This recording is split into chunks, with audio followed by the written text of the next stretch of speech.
আসসালামু আলাইকুম। আজকে আমরা দেখব বেসিক শার্টের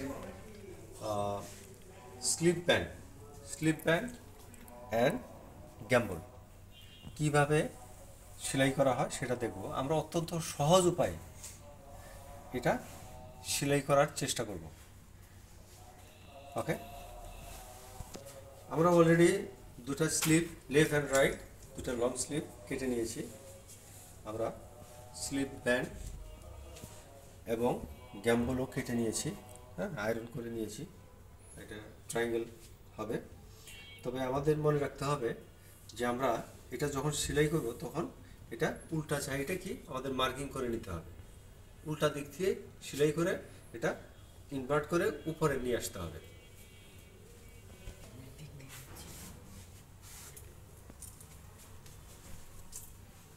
ওকে, এখন আমরা এটা মার্কিং করে নিয়েছি, তো এটা উল্টাবো। উল্টা দিক থেকে সেলাই করতে হবে। সবসময় আমাদের মনে রাখতে হবে যে এই লেখারটা থাকবে এই বড় পার্টে এবং এই গ্যাম্বলটা থাকবে ছোট পার্টে। ক্লিয়ার? আমরা এই দিক থেকে সেলাইটা শুরু করবো।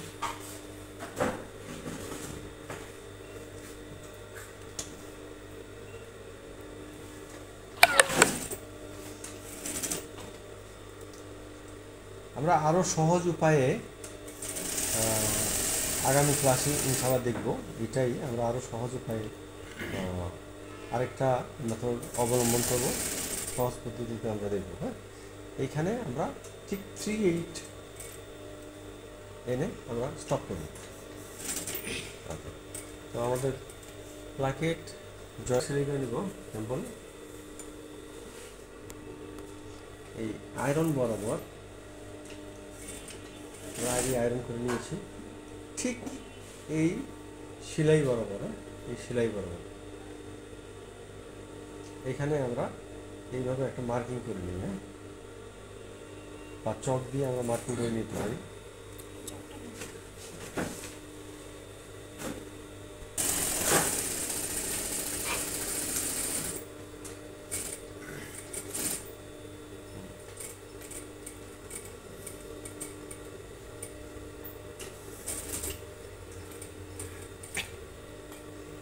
হ্যাঁ, আমাদের দুইটা সমান হয়েছে না?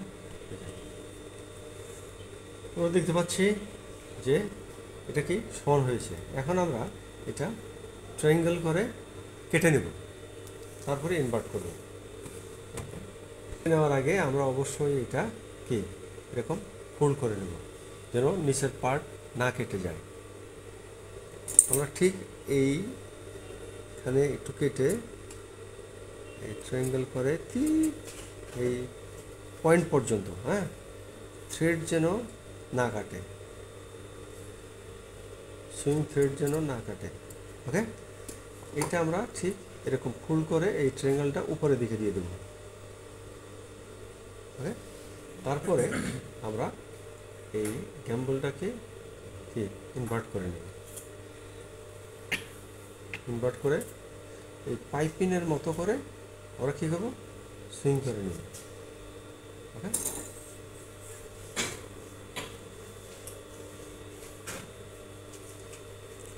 এই ভিতরের থ্রেড যেন না দেখা যায়।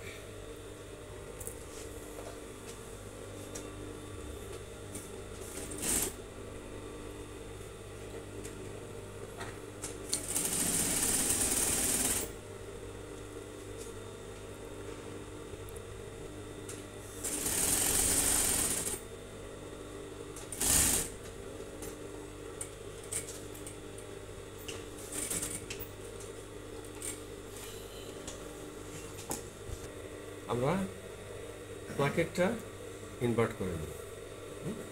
ইনভার্ট করে আমরা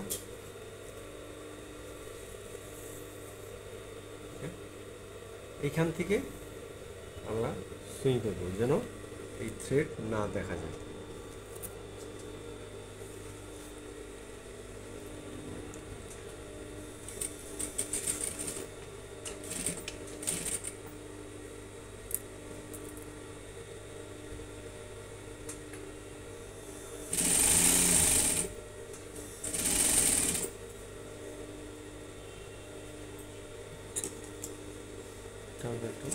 নিচ্ছি।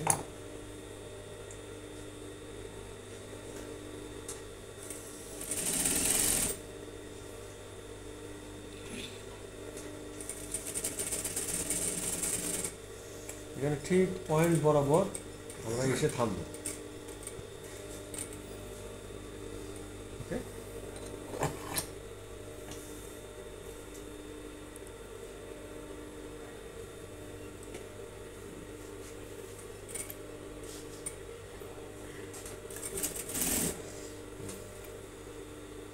পয়েন্ট বরাবর আমরা কি হ্যান্ড হুইল দ্বারা আমরা কি করছি, এই মেশিনটা অপারেট করছি।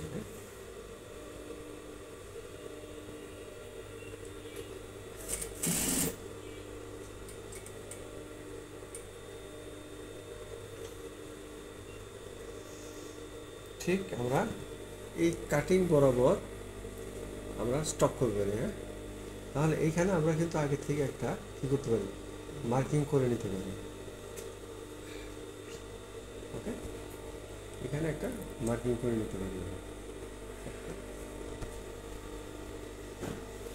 যেন নিচের যে এইচটা রয়েছে সে পর্যন্ত আসে।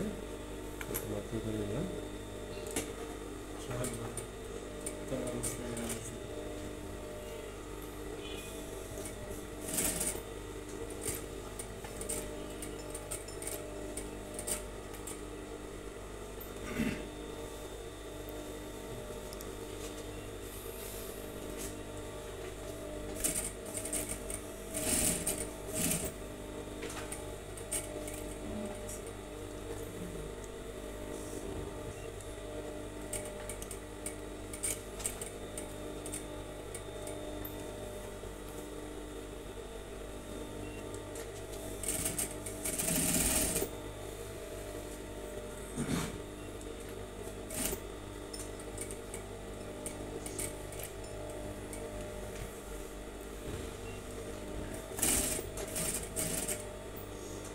এখানে আমরা ডাবল টিচ দিয়ে দিতে পারি, বাইরের রিকোয়ার্ড অনুযায়ী আমরা স্টিচ করব। ওকে,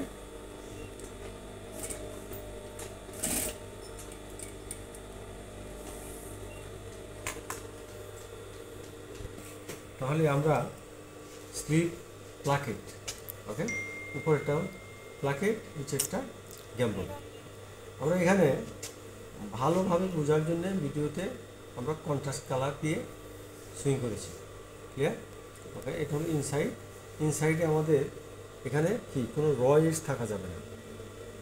র এজ থাকলে যদি ওয়াশিং হয়, ওয়াশিং করার পরে এই আস্তে আস্তে র এজ বেরিয়ে যাবে, তখন ত্রুটি হবে, ডিফেক্ট হবে, যার জন্য র এজ থাকা যাবে না। তো আমরা কি বুঝতে পেরেছি? তাহলে কি আমরা করতে পারবো? ওকে, খুব সহজ পদ্ধতিতে।